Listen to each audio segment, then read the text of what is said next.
గా పెట్టారు గాని చిరంజీవి 2 చేతులు ఎత్తి దండం పెట్టాడని వైసీపీ వాడు కూడా ఎవడు పెట్టలేదు. అది వీళ్ళు అపహాస్యం చేశారు కావాలని చెప్పేసి, దాన్ని వక్రీకరించింది పవన్ కళ్యాణ్. వేరే వాళ్ళు పవన్ కళ్యాణ్ కి తన అన్నయ్య అట్లాగా మాట్లాడడం, అట్లా దండం పెట్టడం నచ్చలా పవన్ కళ్యాణ్ కి. ఆ తర్వాత కూడా కొన్ని రోజుల పాటు అది తను బాగా హట్ అయిపోయినట్టు కనబడింది.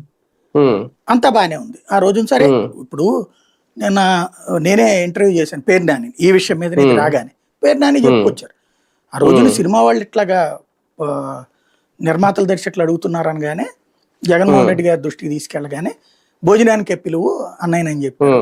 వెంటనే చిరంజీవి గారిని భోజనానికి పిలిస్తే సతీ సమేతంగా వచ్చారు. ఇటు భారతి గారు వీళ్ళు దగ్గరుండి కారు ఇంటి దాకా వెళ్ళింది డైరెక్ట్ గా, లోపలికి వచ్చారు, భోంచేశారు. ఆ టైంలో చెప్పారు ఇట్లా తర్వాత మనం కలుద్దాం ఫిల్మ్ ఇండస్ట్రీ అని చెప్పి ఆయన అంటే సరే అన్నారు. ఆ తర్వాత నాతో చెప్పారు, నేను ఫాలో అప్ చేశాను. ఆ తర్వాత చిరంజీవి గారు ఫోన్ చేసి ఇదే ఇట్లాగ మేము కరోనా టైం కాబట్టి ఒక 5గురు రమ్మని చెప్పాను. లేదు 10 మంది వస్తామన్నారు చిరంజీవి గారు. మళ్ళీ జగన్ గారికి చెప్తే ఓకే అన్నారు. 10 మంది అయితే ఓకే అన్నారు. డేట్లు 3 డేట్లు ఇవ్వమన్నారు చిరంజీవి గారు. 3 డేట్లు మళ్ళీ జగన్ గారితో కనుక్కొని ఇచ్చాను.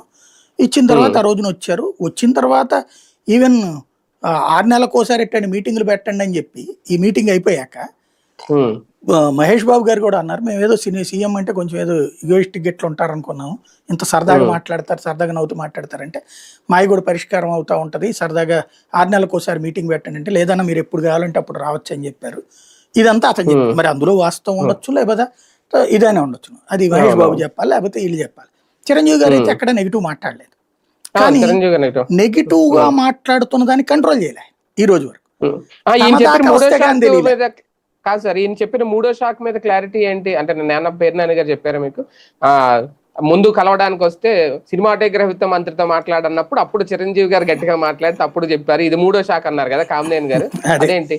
అది తప్పు అని చెప్పారు. అసలు అట్లాగేం లేదు. రాగానే నేనే ఎదురెళ్ళి రిసీవ్ చేసుకుని తీసుకొచ్చి కూర్చోబెట్టాను. సాధారణంగా మీటింగ్ కి ఇలా వచ్చారని చెప్పగానే వస్తారు అధికారులు. దాంట్లో అయితే ఒక 5 నిమిషాలు లేటుగా వచ్చిన ఇలాగ వీళ్ళు వచ్చారనగానే గబక్కన బయలుదేరి వచ్చారు బయటికి. వాస్తవంగా 3 పేర్లు మాత్రం, అంటే చిరంజీవి గారు 10 పేర్లు ఇచ్చారు. అది కాకుండా 3 పేర్లు నాని సిఫార్సు చేశారు. ఎవరిదంటే వైసీపీకి అధికారంలో లేనప్పుడు కూడా పార్టీని భుజానేసుకున్నటువంటి పోసాని కృష్ణమురళి, ఆలి, వీళ్ళిద్దరితో పాటుగా ఆర్ నారాయణమూర్తి. ఇది జగన్ కి చెప్పాడట పవన్ ఈయన పేరు నాని గారు. చెబితే జగన్ అట్లా బాగోదేమో, చిరంజీవి అన్నయ్య ఎవరు చెప్తే వాళ్ళదే పెట్టండి అని చెప్పారట. అంటే లేదన్న మన కోసం ఇంతకాలం పార్టీ కోసం చించుకుంటున్న వాళ్ళని కనీసం అకామిడేట్ చేయకపోతే ఎట్లాగా, ఇందులో మీటింగే కదా అంటే ఒకసారి ఆలోచించని చెప్పి జగన్ గారు మళ్ళీ పేరు నాని గారికి చెప్పారట.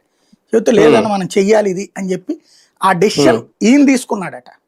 పేరు నాని మనకి ఇచ్చిన దాంట్లో అదే చెప్పుకొచ్చి నేను తీసుకున్నాను ఒక మంత్రి హోదాలో. అలాగా వీళ్ళ వైపు నుంచి 3 కూర్చున్నారు అనమాట. అందులో వీళ్ళ 3 ప్లస్ పేరు నాని అక్కడ టీలు అవి ఇవ్వడం, ఇస్తూ ఉండగా వాళ్ళు టీ తాగుతుండగానే జగన్ వచ్చి కూర్చున్నాడు అక్కడ కాన్ఫరెన్స్ హాల్. కూర్చోవడం, వీళ్ళందరూ కూడా ఎవరిది ఇష్యూస్ వాళ్ళు చెప్పారు. వీళ్ళు చెప్పింది అక్కడ ఒకటే. ఫస్ట్ జగన్ చెప్పిన మాట ఏంటంటే, నేను నాకు ఏ ఉద్దేశంతో చేస్తున్నాను, మీ సినీ పరిశ్రమ బాగు కోసం చేస్తున్నా. మీ చిన్న నిర్మాతలే నాతో మాట్లాడారు, లేదా అనేక మంది నిర్మాతలే మాట్లాడుతున్నారు. ఏంటయ్యా అంటే ఇంత రేట్లు పెడితే టికెట్ సినిమాకి రావట్లేదు థియేటర్కి. మీరు ఆలోచించండి అన్న, ఒక థియేటర్కి ఒక సినిమాకి